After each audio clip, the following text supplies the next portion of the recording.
Hi, and welcome to Journey Forward with Jory Rose, where you will gain insights, tools, and inspiration to get unstuck and live your best life. Jory is a licensed marriage and family therapist with a passion for helping people cultivate awareness and authenticity so they can show up fully in all aspects of their life. And now, here's Jory. Hi, and welcome back to Journey Forward with Jory Rose. I am so happy to have my new friend, Irene Pace, on today. And while we have so many different things in common, she is here to share some of her wonderful gifts with you. Irene, please tell our listeners about what your superpowers are and the awesomeness that you're going to be sharing today and what you do. Fantastic. Thanks for having me here, Jory. And my superpowers. Okay. I'm a registered dietitian and nutrition coach, and I think where we really link up, and the thing that I can share with your listeners, is how I help my clients use mindfulness around their eating as an entry point to practicing mindfulness elsewhere in their lives.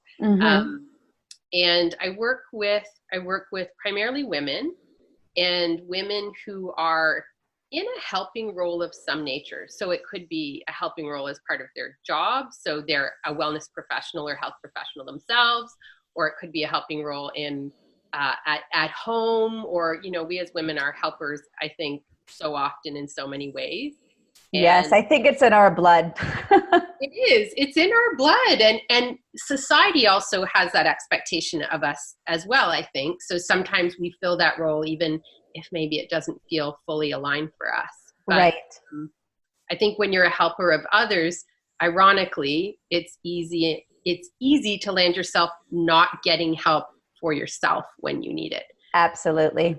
I see that so often, and it's something that I work with my clients and coaching around, is to have the self-compassion, to not feel guilty for taking care of yourself, and to be able to say, not only is it okay, but it's necessary for me to take care of my own wellness, my own self-care in whatever capacity it's lacking.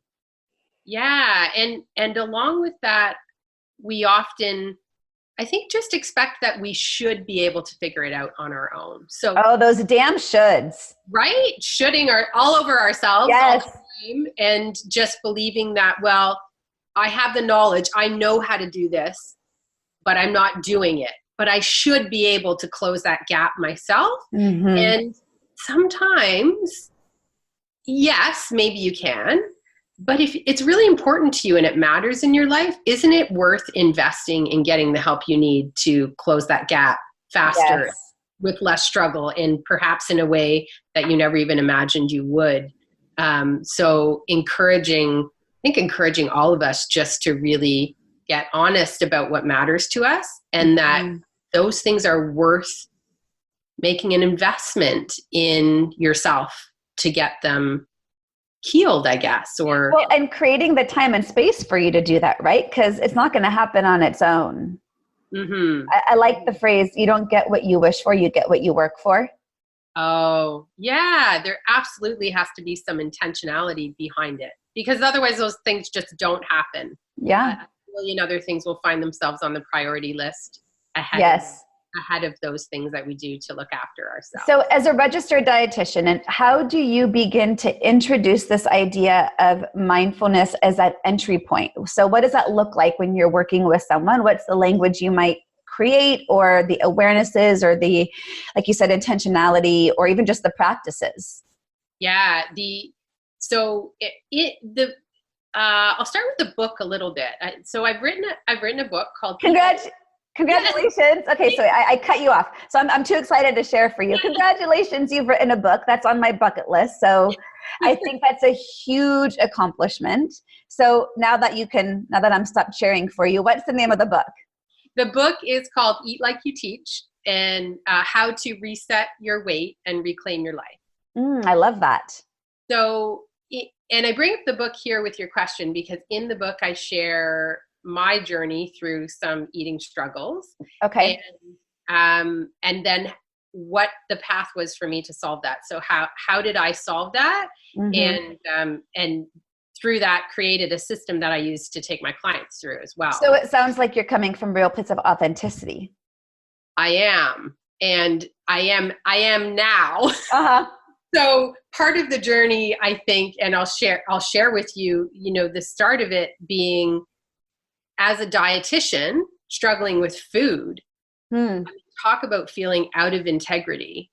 What did that struggle look like for you? Yeah, it was the kind of thing where I would spend my days helping clients through not, I wasn't working with eating disorders by any means. So it wasn't sort of diagnosable conditions that I was working with clients to resolve. It was the types of things that we all often struggle with, like, not sitting down to eat or giving yourself any time, just, picking the foods off the kids' plates at the table as you're cleaning up the kitchen and that's your meal, or really a lot of emotional eating. So using food as a means to cope with whatever's going on, some type of emotion, or even just out of comfort, security, all of those things, comfort, security, or even that, end of the day, kids are all in bed, the house is a disaster, you have a full day tomorrow, and you find yourself in the fridge or in the cupboard, and you're sitting with your glass of wine saying, I deserve it. I deserve it, or I just want to not feel what I'm feeling right now. And obviously those are not the thoughts that go through our head. A lot of it, it's a path we follow without even thinking about it. We're not aware of it. And suddenly we're, knee deep in a bag of Doritos going, what happened? How did I get here again? And And for me as a dietitian, it was this almost out of body experience where I was like, who is this person that I'm watching in the kitchen, in the middle of the night, sneaking food or eating in these ways that were really impulsive? And, looking back, it's easy to see it was an emotional sort of coping mechanism. But it was, at the time, I struggled in that place a lot longer than I needed to because I didn't give myself permission to get help. Yeah.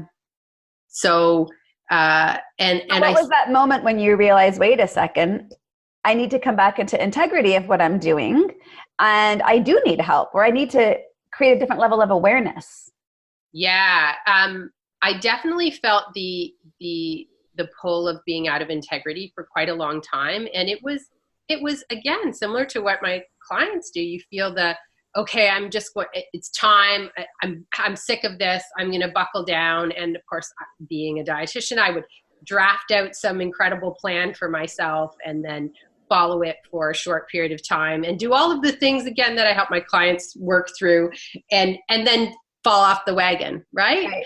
So, the point at which I decided I needed to try something different was I was going back to work after the birth of my third child, and he was coming up. He was about 1.5 years, and I went back part-time and had this realization that I had time to myself, right? So before or after work, there was this window of time where all of the kids, I have three children, all of the kids are taken care of in childcare, and I could take a little bit of me time. And again, not wanting to admit that it was nutrition help I needed, I did the next best thing and I hired a personal trainer. Right. So that was my first turning point, because even though it wasn't the help I ended up actually needing, it was permission to get help. It was a first step. It was a first step. And had I not taken that first step, it wouldn't have led me down the path that ended up being my resolution. Right. One of the coaches that I've worked with in the last year is a man named Philip McKernan. And he has a saying that is, in the absence of clarity, take action. So, and that was a real driver for me. So, I don't know where exactly I'm headed, but I know where I am right now is not where I want to stay. I love that so much. And it resonates so deeply for me, because that's what my whole branding journey forward is all about. It's about the awareness that where I am, something isn't working, and that I don't know where I'm going, and I don't need to know. I just know I need to start making a shift. And it's not going to be a straight line, and it's not going to be just a point A to point B. And that's what the journey is about. And, you know, we often think that change has to be like a 90% shift, like some big drastic change. But I like to say even a 1% shift puts you on a different trajectory. And at least it moves you forward, right? Because we just tend to stay stuck, and sometimes we regress and we end up going backwards with some of our habits or mindsets or belief systems. So I love that you were able to embrace the unknown and say, you know what, at least I'm doing something. Because that's, to me, that's journey forward right there in a nutshell. Yeah, that's beautiful. I love it. So many things are I connected. know. I love it. I love that aligns. And it was so much about that. It was realizing that, you know, trying harder at what I know is not working is never going to work. And right. So it's not try harder, it's try different. It's try different. Yes. And indifferent, you can't just sit at your desk and think about different or journal about different. I mean, reflection and journaling absolutely have a place on a journey, right? But you really need to put yourself in the path of experience. Yes. In order to make a truly informed decision about the next step, or even have something come up that you never would have thought would be your next step.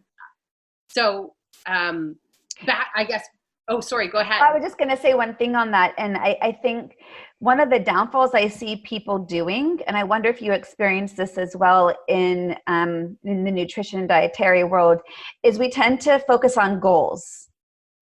And then we get really harsh with ourselves when we don't meet those goals, and we don't give ourselves room to shift, to maybe be more realistic or to be more mindful of what that goal actually meant. And I remember when I was married, and I was just beginning my business. This was maybe 8-9 years ago. And my ex-husband used to we would get in this playful argument because he would ask me, what are my business goals? And as an engineer, he was like, there's, a very strict plan. And me as a therapist and having a sociology major and a master's in counseling and being all spiritual and mindful, I'm like, I don't have goals. I have intentions. And that used to really frustrate him, where his mind worked in a goal-oriented mindset. But for me, I felt like as long as I'm being moment to moment intentional in my actions, in my thoughts, in my direction, then the goal can keep changing. Because I feel like this goal is based on what? Some thought that I have for some perceived sense of success, defined by a should or an expectation that happens in the future. And if I only focus on the goal, I'm out of the present moment. Whereas an intention keeps me really grounded in alignment with my values, with my purpose, with my meaning, with my actions, with my habits. So it sounds, again, very similar of, how do I take action that's in alignment with who do I want to be then, but also right now in this moment? Yeah. And so much of that is in alignment with how I find clients are able to move from this place of struggle around food to a place of really being able to enjoy life without food being a constant battle. And I love that comment about goals, because I've often described myself as an anti-goal person. Mm-hmm. And I've come to that through doing this work. I mean, I've been working as a dietitian for 17 years now. Okay. In that time, I've seen again and again and again, like you were saying, goals for a lot of people actually get in the way of progress, because they really pull us into this all or nothing mindset.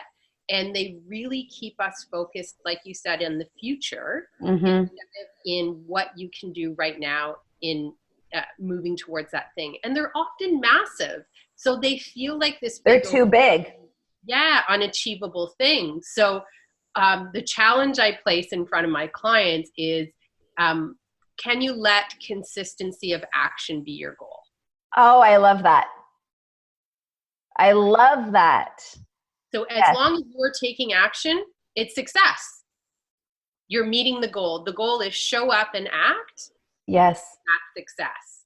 And then you have this open playing field to navigate wherever that action takes you, wherever that Right.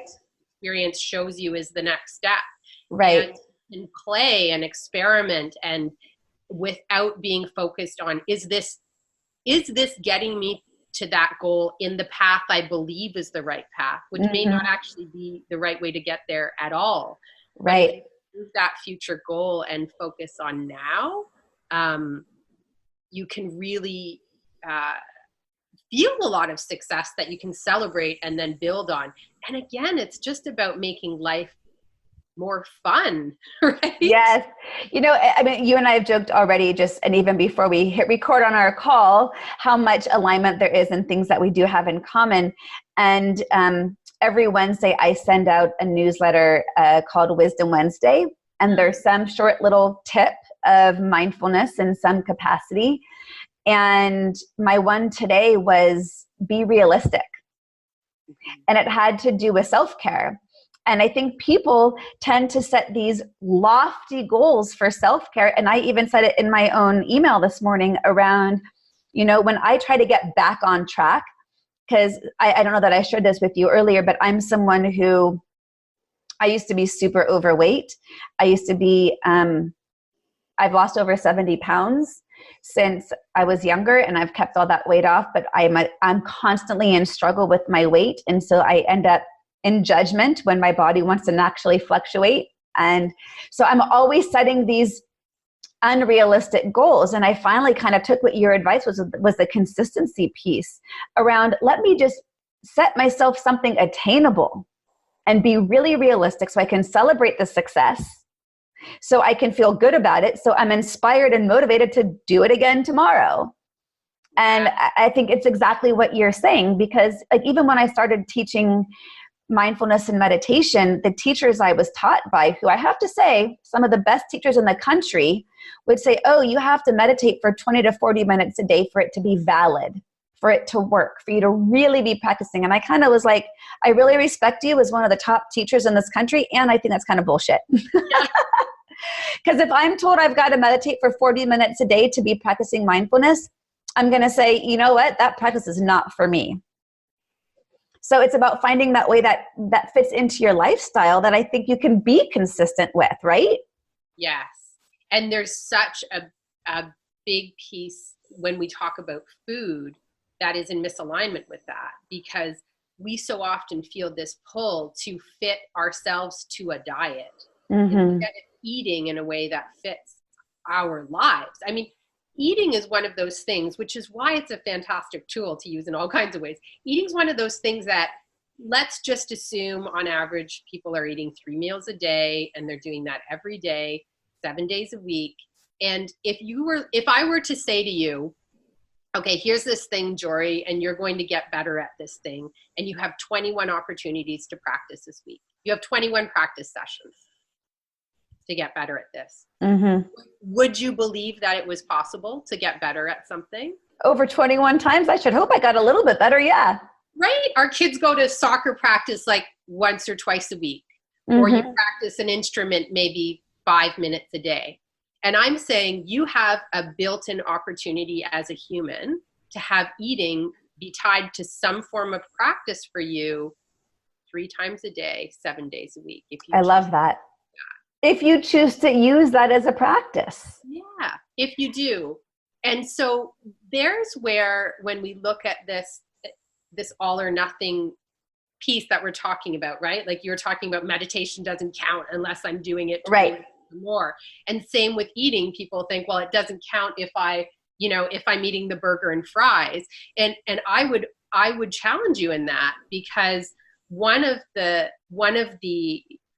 I use a 5-step piece to help clients reset their eating. Can you share those 5 steps with us? Because I would love to know. Yeah, please. Absolutely. So I'll share them kind of quickly right now, and then we can talk about them in more detail along the way. But the first one is, why are you eating? The second one is why.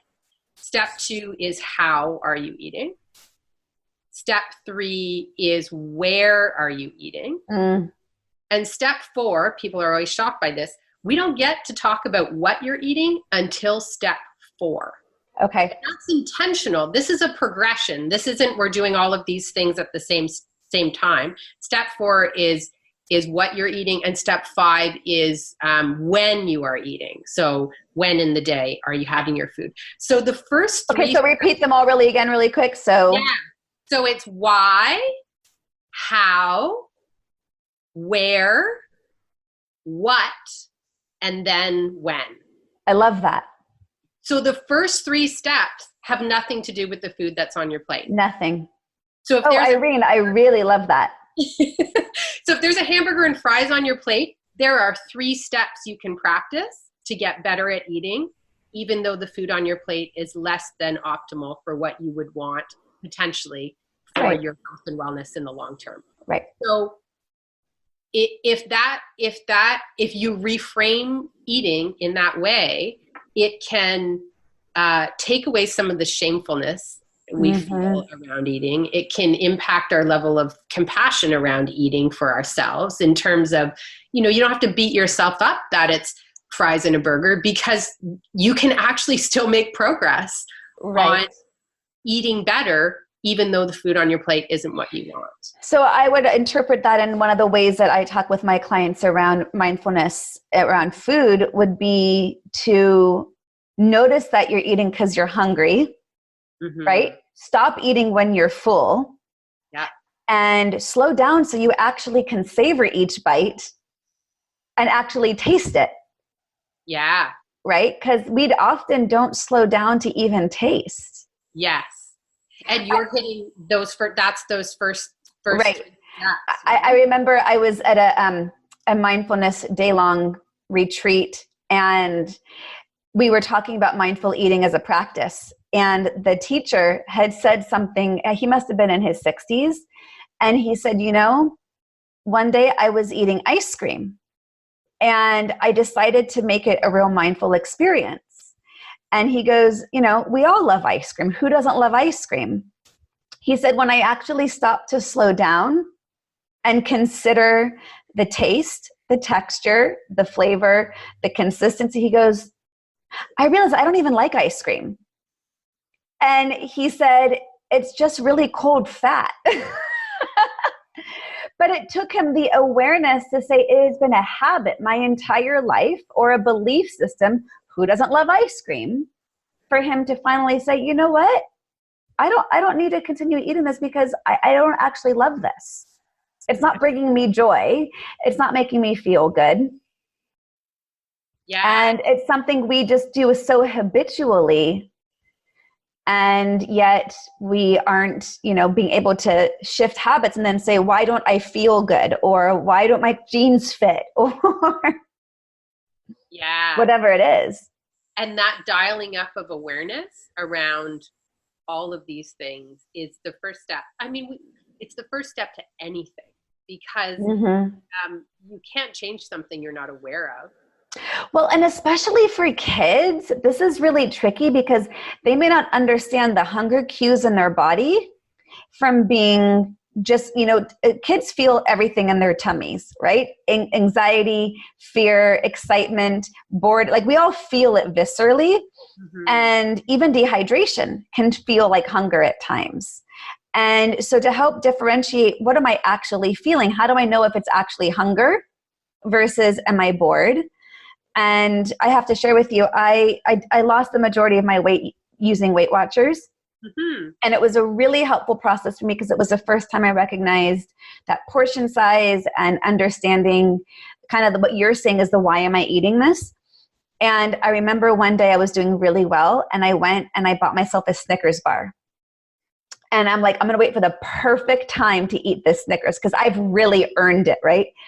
I also had in my freezer little bite-sized Snicker bites. And whenever I went to go eat the whole Snickers, because I thought like I earned it. And then I once read, don't reward yourself with food, you're not a dog, which I loved. But every time I opened up my cupboard, this was when I was in college, and I saw the whole Snickers, I never felt like it was a moment worthy of the entire thing. Like my why never connected, because I could satisfy the taste, the texture, the sweetness with just a Snickers bite. Mm-hmm. And I ended up at the end of that year moving out and throwing away the Snickers bar because my why was never there. It was so interesting. It is such a powerful exercise to pause long enough before you put food in Yes. that question.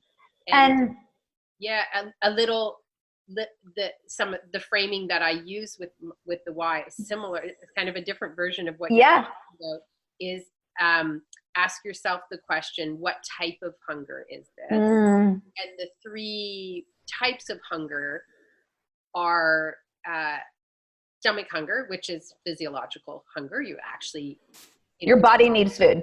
Your body needs food. It's a problem you would actually solve with eating food. The second type of hunger is what I call head hunger. And this is like, I think I need to eat. It's noon, I should eat. It can be learned behaviors around food. Like when I go to the movies, I always eat popcorn. When I go to smoothies, I always have tea and scones.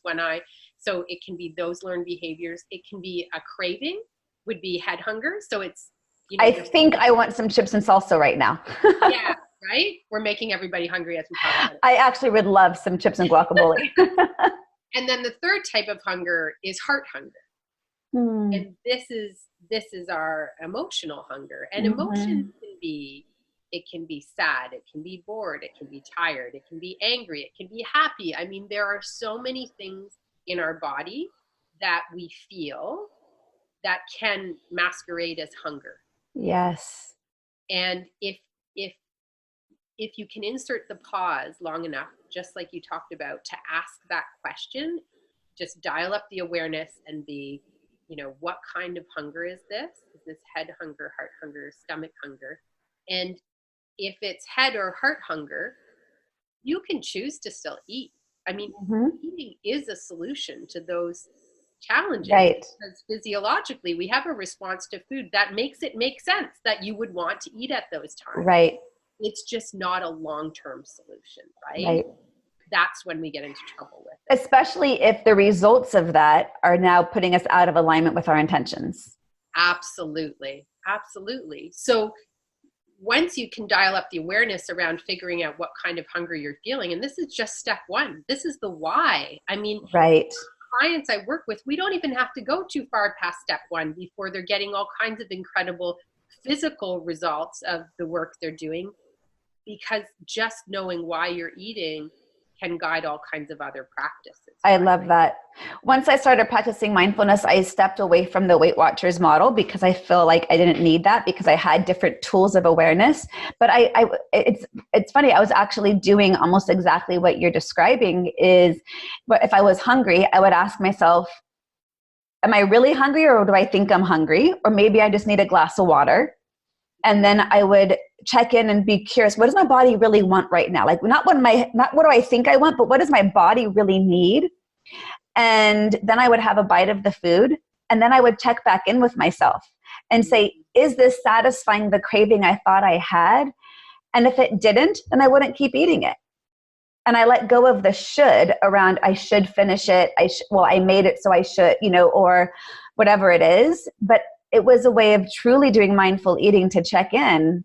So I was doing part of what you're describing, and I know that it definitely helps. Yeah.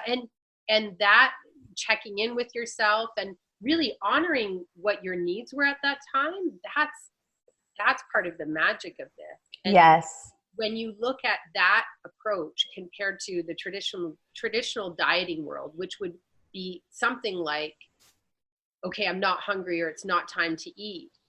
And instead of nourishing that heart hunger or head hunger in some other way than food, if it's heart hunger, if it's emotional hunger, what does the dieting world tell you to do? Not like deny yourself of any nourishment. So if you identify heart hunger, let's look at how can you nourish that hunger that you have. I love that. So you're still honoring that your body is asking for something of you, or presenting you with some type of, problem to solve. Well, it's giving you the beauty of choice rather than habit. Absolutely. Yeah. So in the 5 steps when you work with clients, I'm curious, where do you see, I mean, you kind of said the first 3 before we even get to food. Where do you see people have the biggest shift in that level of awareness? Yeah, it's step 1 and 2, which is why they're step 1 and 2. Mm-hmm. And 2 was how? 2 is how. And so that, speak more about that. yeah, and you covered this a little bit in what you were saying as well. The how is thinking about eating slowly and intentionally. And then the where kind of goes along with that too. That step 3 is, if you think about where are the places that you are most likely to eat in the way that you want to eat. Mm-hmm. Usually, like, not the car, not on the sofa in front of the TV, not, as you're hustling back from work to get your kids from school. It's standing at the kitchen counter. Standing at the kitchen counter, right? All of these places, when you think about where are you most likely to eat the way you intend, it's not those places. It's usually sitting at the table. Right. Which, how many meals, and not even meals, how many times do you eat not sitting at the table? Mm-hmm. So even creating some, I like to call them sort of guardrails for yourself around. Yeah. That. Like, what helps me to do the things the way I want to? What helps Mm-hmm. me to behave or act or eat in the way I actually intend to, that I know works for me best? And then you can set these kind of loving guidelines or loving guardrails for yourself that are, and for me, this is one of mine. If I'm not sitting, I'm not eating. Right. And right away it removes that at the counter mom eating off the kids' plate. Right. And standing at the cupboard or standing in front of the fridge, those things are gone. If I'm not sitting, I'm not eating. So I love that. So I have a question for you, because this is something, and I feel like you and I could really talk for hours. So, however, this is something that I've been really curious about because I'm fascinated by the mind-body connection. Yes. And I am fascinated that, and this is prefaced by saying I have a terrible metabolism and I can look at food and gain weight. That part aside, I'm fascinated with this idea around judgment with food that we're eating versus self-compassion and acceptance. Now, this might sound totally woo-woo to some people, and maybe you as a dietitian who has got like the scientific backing on this, but this is my woo-woo experience. When I'm eating less than desirable food and I am judging myself for having eaten it, I tend to feel like I put weight on. When I eat the less than desirable food and I give myself permission, and I'm not talking huge portion sizes, but my body is sensitive to food. So if I give myself more compassion rather than be stuck in why did I do that, or I slow down and actually savor it more, so I'm enjoying the experience as a culinary experience rather than just shoving, chips in my face. Mm-hmm. I find when I am more compassionate and more present with the foods I'm eating, even the less than desirable foods have less than a negative effect on my body. Does that make no sense whatsoever, or am I just crazy? It's not crazy, and it actually makes complete sense. And we do actually have some studies to back. And the name of the term is escaping me right now, but it's essentially, it's a form of, if psychologically you're restricting, so you're in a dieting mindset, even if you are not actually in a calorie deficit, like you're not acting out, you're not dieting in your choices and what you're doing. If you are in that chronic diet mindset of restriction, it has a physiological effect on your body. Amazing. Yeah. And that effect has to do with release of stress hormones. You're putting yourself in a state of deprivation mentally. Even if physiologically you're getting enough calories, mentally you're in a state of deprivation and your body responds with stress hormones. Yeah. And stress hormones circulating don't help with weight loss. They actually have your body retain nutrients because you're in fight or flight mode. You're in a stress mode. And so there is absolutely a chemical response in your body to your thought processes around food. That's so interesting. And it made me think about, there's a mindset study called the Shake Study. Have you ever heard of this? And the name of the researchers right now, again, are escaping me, but anyone who wants to look it up, and maybe I'll even just put a link in the show notes if anyone's really interested. But it was this control group and a non-control group in which they're given a shake. And in one of them, they tell both groups that it's a really healthy shake. And one group, they tell them, it's really, really healthy, but just so you know, it's not very filling. Like, you're going to be hungry soon. And in the other group, they say it's really, really healthy. Here's all the ingredients, but just so you know, it's really filling. You're not going to be hungry for hours. It was the same exact shake. And of course, whatever they believed was what ended up happening. And so it's one of those studies that really speaks to mindset, which is, it sounds like, goes back to your number one step of why. And I forget if it was the same study or same researchers or a different study, but they did a research on hotel maids, overweight hotel maids. Do you know this study? I use this study. Okay, so you tell it. I told the last one, you told this one. So they had the hotel maids, hotel cleaning staff, and they divided them into two groups. And one of the groups, they explained to them that the exercise they were doing was beneficial for their health, right? It helped them. They were burning lots of calories, and it was right, like by vacuuming, changing the linens, pushing a laundry cart, dusting. That all of this was actually exercise. And the other group, they told them what the activity they were doing, but didn't explain that it was actually it would count as exercise, right? Right. And then I don't remember the numbers of. I don't remember the exact numbers. Okay. But the group that believed it was exercise actually had weight loss. And they also controlled for neither group changing their diet. So it was, and I think in the break room of the hotel, like for the control group, they had like a chart that even showed the calorie count of what they were burning by the different exercise. So it's fascinating to me.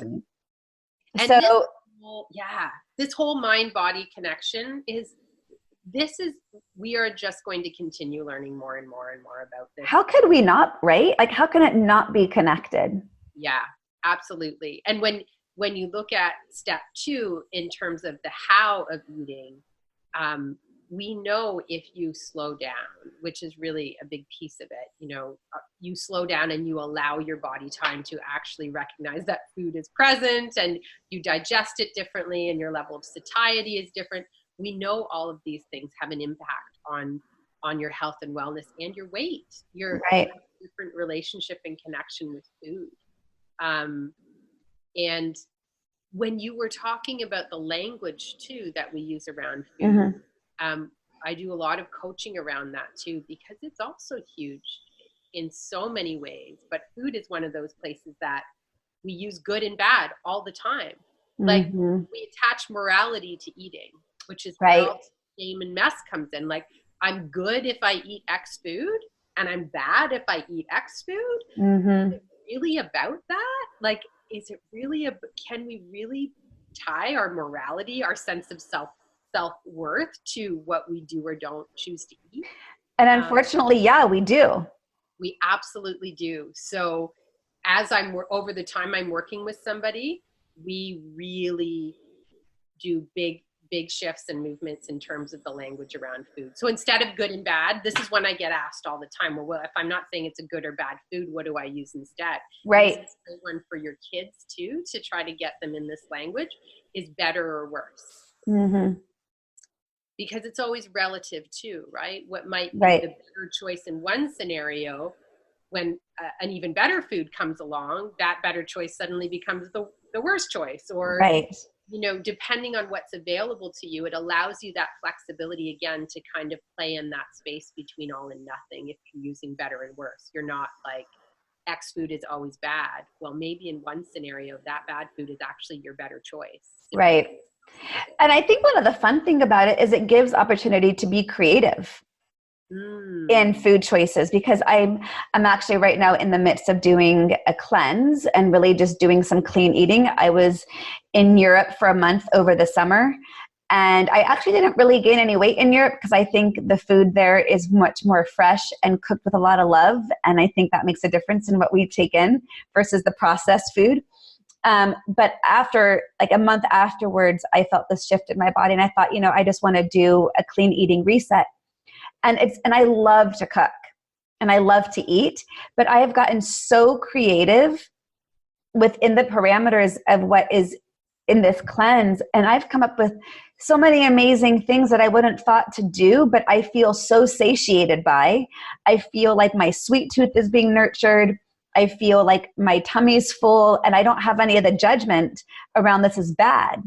And it's amazing what I've begun to shift. And I've been working on food in my body and my weight for, 25 years. And we still are constantly learning how to do that. Mm-hmm. And it's a relationship that grows and evolves and changes. And Mm-hmm. and that's a piece that's easy to forget too, because it's easy to say, well, this used to work. And why is this not working anymore? I used to do this all the time and never have to worry about that. And I get stuck in that. I'm raising my hand. and it's such a simple thing to, lovingly call out for somebody that, your body at 40 is different than your body at 20. And your life at 40 is different than your life at 20. So let's work with where you are right now Mm-hmm. as a starting point. Let's build this plan based on the truth of what your life is right now and not try to use an outdated version of the manual for you. Right. And especially with kids, I've been very conscious. I have 2 daughters and they're teenagers, and having been very overweight when I was in high school, I'm very aware of the language in which I use. Going back to this language idea. But, for me, it's always in our house about being healthy and strong and giving, food as fuel and energy. And, it's not to say that I have a complete health food house. I have, a whole range of food. There's always lots of options. But I think it's really easy to get stuck into a mindset, like you said, of it's good or bad. Well, every time, I still want to go for my burger and fries, but let's just not do it all that often and make sure you enjoy it while you're doing it. Yeah. And I mean, step 1, too, give you an opportunity to do that. And you can still feel exactly and progressing in the skill of eating by being mindful in that meal. So I'm curious, and we'll wrap up with this, but I'm curious if you ever do actual mindful eating exercises with your clients. I do. Yeah. I've done the raisin exercise, which is where, you ask, you give someone an opportunity to eat a raisin very slowly. So take a minute or more to eat. Oh, that's quick. When I guide mindful eating exercise, I actually guide someone in a 10 or 15 minute process. For one raisin? For one raisin. Wow. Okay. I actually was thinking I should do a whole podcast episode on just a raisin. Yeah. But, it's truly, I make it go that long to really highlight various levels of what's going on. But what's so fascinating is I've had people at the end of that say, this is the best raisin I've ever had. And I always say, no, it's not the best raisin you've ever had. It's the only one you've ever really paid attention to. Right. Yeah. That's slowing down. Yeah. And on the flip side, the other exercise is playing around with fasting and really getting in touch with hunger and learning to understand that hunger is not an emergency. Oh, that's fascinating. So tell me a little bit more of that exercise, because, and just kind of bringing in some of these things people can practice of how do you guide what's your languaging around guiding somebody in fasting as an exercise? So it would be a 24-hour fast or whatever amount of time they feel comfortable with, and turning up the awareness over that period of time, journaling, noticing when do you feel a big rise in hunger, what emotions come around that, a sense of urgency, a sense of fear, what does that all look like, and then getting aware with the idea that it passes. These things pass. They go through waves. And a lot of times when hunger peaks, especially if it's head and heart hunger. These are the two that tend to come on with a level of urgency. True physiological hunger is usually a bit of a slower rise. It's not like boom, oh my gosh, I'm starving. That boom, oh my gosh, I'm starving there's a good chance that that's a head or heart hunger. Interesting. And it goes through a wave. So what happens is there's this intense rise in emotion that's experienced as hunger, and we eat here, right? Like we jump in and eat before this wave has come to its peak and started to settle down. So we eat at the uprise of the intensity so we never actually learn that if we wait it out, it peaks and then it starts to and then it passes. And it passes. So we probably enter into a lot of fear and grasping in that moment. Yes. And then you can dig into all of the, how was that map of the world laid for you? And often in your childhood, whether it was a scarcity of food as a child, or your parents had a scarcity of food and you were, told to clean your plate, or food was something that was not to be wasted or thrown away. Right.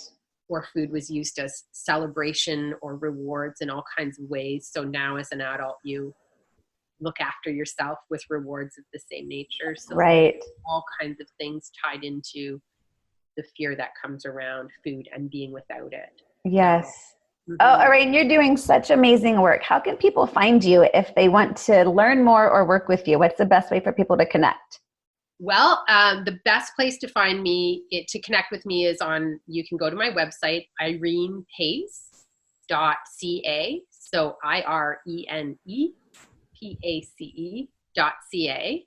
And I would love to share a free copy of my ebook for all of you. Oh, amazing. So all those links will be in the show notes for people who want to reach out. And I definitely I want my own copy of your ebook. And I'm so proud of you, and I love that the journey you have taken yourself on to be able to guide others in this process. And it's so much more than what we think of when we talk about dietitian, right? And what we think about of what we need for the healthy habits. And I love the framework you've provided. It makes so much sense to me. And to create the mindfulness around that and to have the awareness of what's arising as we enter into each of those phases, I could just imagine the huge benefits you're getting with your clients for shifting not just their relationship with food or their body, but their whole lives. Because that's the beauty of the practice, is you then can start to relate that to other things, right? Like when I teach the raisin, it's not about the raisin. Mm-hmm. It's about what is this experience of awareness and paying attention be able to relate elsewhere. Because like when people say that was the best raisin I ever had, and I said, no, it was just the only one you paid attention to. My follow-up question is, what else in your life would be this good if you simply paid attention? Oh, wow. Yeah, absolutely. And we stopped paying attention. We stopped being aware. And so I love all these tools, and I look forward to continuing to connect and supporting you in your book when it comes out, and all of the things that you're doing, and this, just having this ebook as an accomplishment. I'm so proud of you. Thanks so much. Yes, it's exciting, and I'm excited about the reach with it. So I am on Instagram as well, and I give lots of these little kind of tips and strategies there. So that's a place to follow me too. And for your listeners, just kind of a parting thought is to, all of this information is out there. Mm-hmm. You gather that and you can practice these things. But if you get to a point that you really need help beyond that, don't stay in the struggle longer than you need. So find someone who can be your guide through this, a coach, a friend, someone to help you implement the things and look after the parts of you that are really important for you to look after. So yeah. Oh, I love this. Thank you so much for your time today. And I'm sure this is going to benefit so many people. This was a really wonderful conversation. So thank you. Thank you for having me. To continue your journey forward, find Jory Rose on Facebook and Instagram to become part of her growing community. You can also gain access to her meditations, books, online classes, or to sign up for an upcoming retreat. Visit her at joryrose.com. That's JOREEROSE.com. mindfulness.com.